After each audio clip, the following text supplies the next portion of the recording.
Am I the idiot for buying my fiancé an engagement ring on credit?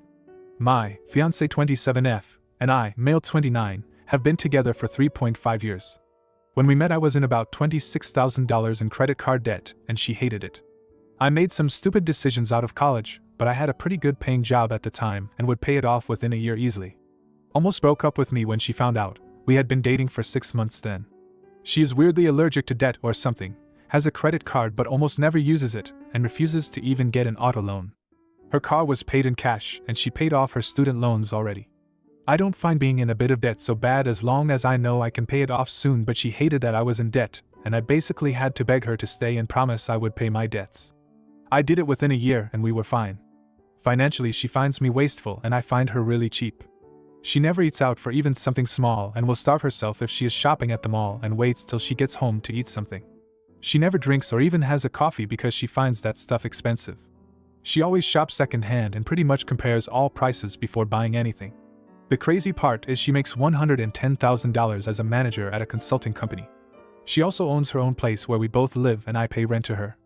I'm a lot more chill around money and I still consider myself responsible, but I like to enjoy life rather than strictly budget every penny. I wanted to propose but I didn't save for a ring. I was just out with my sister and saw one I liked and thought she would like. It was $6,400 and I didn't have much savings after paying for a belt replacement and brake change for my car, but I thought it was fine because I would put it on credit card and pay it off within 3 months. I bought and proposed, and she accepted but got angry with me when she found out it was on credit card and I couldn't pay for it outright. The ring had a 30-day back guarantee and she told me to return the ring and buy it once I had saved up the money. I was floored because she was so obsessed with savings she couldn't look past NY credit card debt that I could pay off. I told her if she demanded I return the ring it was like she was rejecting my proposal, and she snapped back. She should think about it because I was so bad with money. We had a fight over it, and some choice words were said. Basically she made it clear she didn't trust me with money, and this thing with the ring proved that. I'm pissed because she wants me to return a ring and buy it back or another one once I saved up, but who knows if the ring will still be there. I'm pretty pissed she can't just be happy and gets mad over how I spend my money. Edit. Some people were asking, and yes, she has a mortgage, but she isn't happy about it and pays the max lump sum allowed towards her mortgage every year. You're the idiot. You talk about how she doesn't eat out or buy coffee, implying that she doesn't enjoy her life and even saying she's cheap. And yet she owns her own home. Does she have a mortgage? She owns a car she bought outright. You, on the other hand, pay rent and just emptied your own savings account for a car repair. In other words, you are prioritizing discretionary spending on luxuries over an actual higher quality of life. You're the idiot. You are not compatible as a couple. And not just because you have different attitudes towards finances. That's okay. Keep your finances separate and get a prenup. You are not compatible because you belittle how she lives her life and approaches her finances. You're not compatible because you didn't know her well enough to either save for the ring or wait to propose until you paid it off. Why are you proposing when it seems like you don't even like her? Now, for the next story. Am I the idiot for telling my siblings about my husband's beige flag? I've, male 34, been with my husband, male 33, for 8 years. We have a 4-year-old daughter and own a house in the country together. For context, my husband works in private security. Earlier this past week, I hung out with my siblings to plan a Memorial Day barbecue and just catch up. My sister brought up this TikTok trend where people describe their partner's beige flag, a weird quirk that makes you pause for a bit, then just move on with the relationship.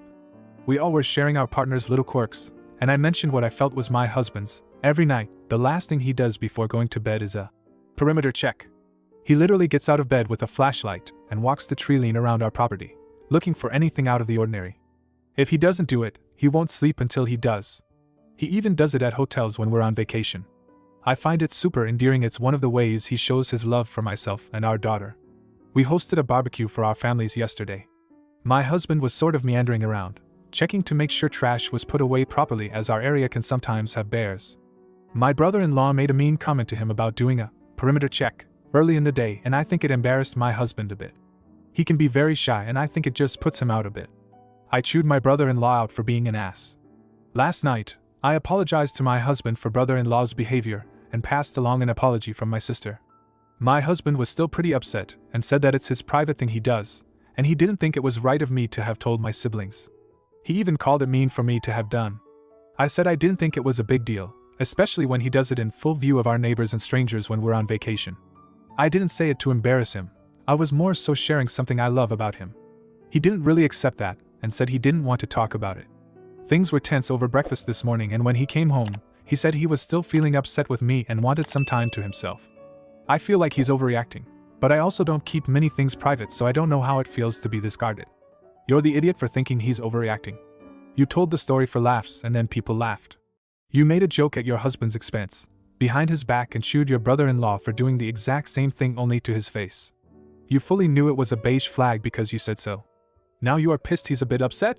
You're the idiot. The one person who is supposed to care about him set him up to be made fun of. Did you ever think there's a reason he does it and can't get comfortable unless he does? It sounds like he may have experienced some kind of traumatic experience in the past, perhaps when he first came out, where somebody came onto his property and he was harassed. You, his loving partner, helped bring his feelings back. Now, for the next story. Am I the idiot for asking my sister-in-law if she and her friends can include more child-friendly activities in their hangouts? I, 27, female, am a single mom to 3 kids, 5, 3, and 2. My ex-husband left soon after my youngest was born and has since moved out of state. I am close with my brother, 32, male, and have tried to get close to his wife, F26. She is very sweet and fun, and I genuinely enjoy her company. I obviously don't get to hang out with her a lot because I have my hands full. My family helps out occasionally with childcare, but they are all busy too, so I don't get a lot of time with my friends. My sister-in-law has invited me along with her friend group frequently. They are all very outdoorsy and like to have a good time. The thing is, I have to decline September 9th, 10 times because the activities they plan are not child-friendly. Day-long hikes, wineries, kayaking trips down large rivers, you get the idea. Plus my sister-in-law doesn't seem that interested in kids. She never helps or offers to help keep an eye on the kids during family gatherings. She isn't rude when I turn down the invites. She just says she understands and hopes I can join them next time. We had a barbecue a couple weeks ago at my parents' house. I was chatting with my brother and sister-in-law, and she mentioned she and her best friend were going to head to a very fancy art museum out of town. She asked if I'd like to join them, and I said I would have to see. She nodded and said she understood. It was then I mentioned it would be great if she and her friends did stuff the kids could do once in a while. My sister-in-law got a little awkward and said that none of her friends had kids and this is just what they like to do. We continued talking, but it was a little quiet, and she excused herself. My brother told me that it was an idiot move to make a suggestion like that because she was trying to include me in her friend group and I don't have a right to change their vibe. I feel guilty now, but it's just really difficult to get out with 3 young kids. You're the idiot. You are a mom, they aren't, and while it sucks, no one wants to hang around kids when they don't have them. Heck, I'm a mom and I don't want to hang around other people's kids. You'd be better off looking for friends with kids and make peace with the fact that your sister-in-law and her friends won't want to do kid-centric stuff until they have kids, if they ever do. You're the idiot reluctantly because I've seen this happen and it can be isolating to not have friends because being a mom changes everything, but you can't ask a group of child-free girls to include more kid-friendly things because they are inviting you and not your kids. She doesn't have to help you with your kids or make accommodations with her friends for your kids. Now, for the next story. Am I the idiot for reporting my roommate's GF for business fraud? I, female 23, have 3 roommates, 1F, 2M. One of my male roommates, Devin, has a GF named Destiny, both fake names, who is probably about female 22. She is not on the lease and there have been no previous incidents. A couple days ago I got a letter in the mail that was addressed to an LLC that had Destiny in the name. A quick Google search of the LLC showed Destiny's new online business. I looked up the public business records for the LLC and saw that Destiny used my address as her business address. Again, Destiny is not on the lease. This sounds like business fraud. I am concerned that if my landlords find out, we will be evicted. My landlord owns at least 80% of the long-term rental properties in my area. If we were evicted and blacklisted, we would not be able to find another place to live. As far as I can tell, Destiny did not ask a single roommate, including Devin, if this was okay. When I confronted her about it, she seemed very surprised that I found out. She thought business information was private, so we would never know. While some records are private, the person who started the LLC and the addresses used are public information. All addresses for the LLC use one of 2 zip codes, both of which are wrong for our city. One is 1 number off, one is extremely wrong. That raises more red flags for me. When confronted, she said she used it as a temporary address because she was moving between places and wanted to file before the end of the month for tax reasons. However, based on her reaction, I can't help but wonder if she was planning on using the address permanently, and is only going to change it because I found out. She said she changed the address today. None of us are okay with her using our address for her business. Devin and Destiny are on vacation, so all our communication has been through text. I am planning on talking to them in person ASAP. Destiny is a nice girl, she might not understand why business fraud is wrong, but I need to protect myself and my roommates from possible legal action.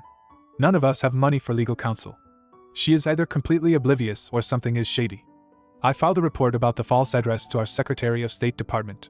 I also contacted my landlord and told them what was going on and what I've done to stop it to protect me and my roommates. I have not told her or her boyfriend about this. I have saved all documents and evidence. Am I the idiot? You're the idiot.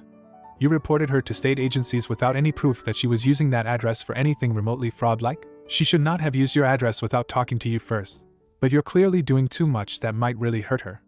Could you not have talked with her first, please, instead of throwing around wild accusations? You're the idiot 1000%. You stuck your nose where it didn't belong. A simple Google search would have let you know that this wasn't that big of an issue. You made it one by reporting it to the government and landlord.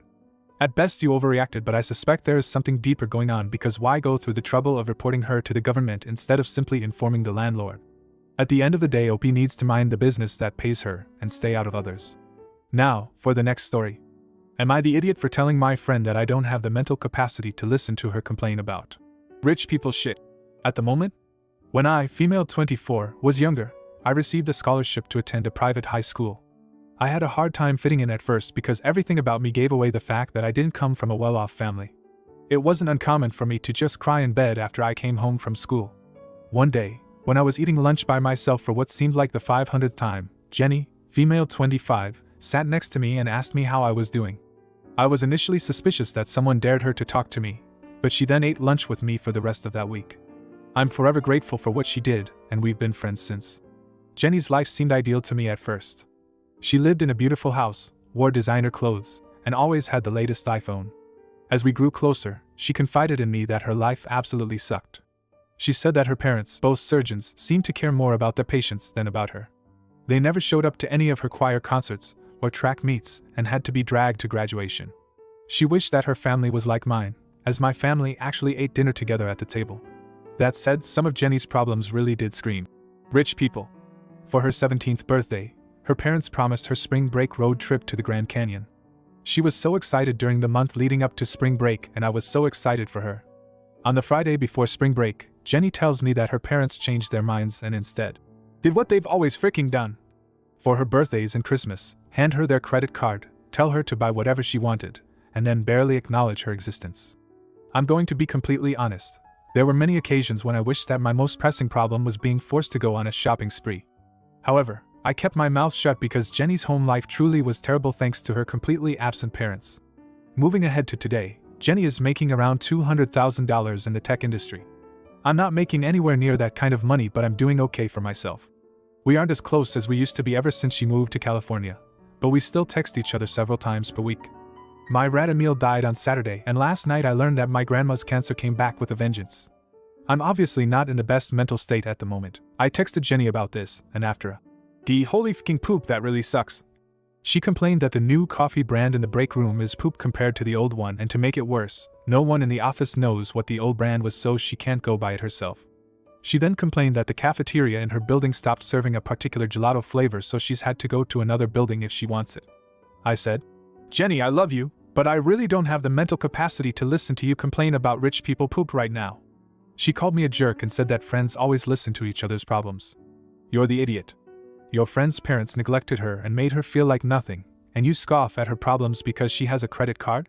The letter or the day is B for bitter. Makes sense why you wouldn't have many friends, you're a shitty friend.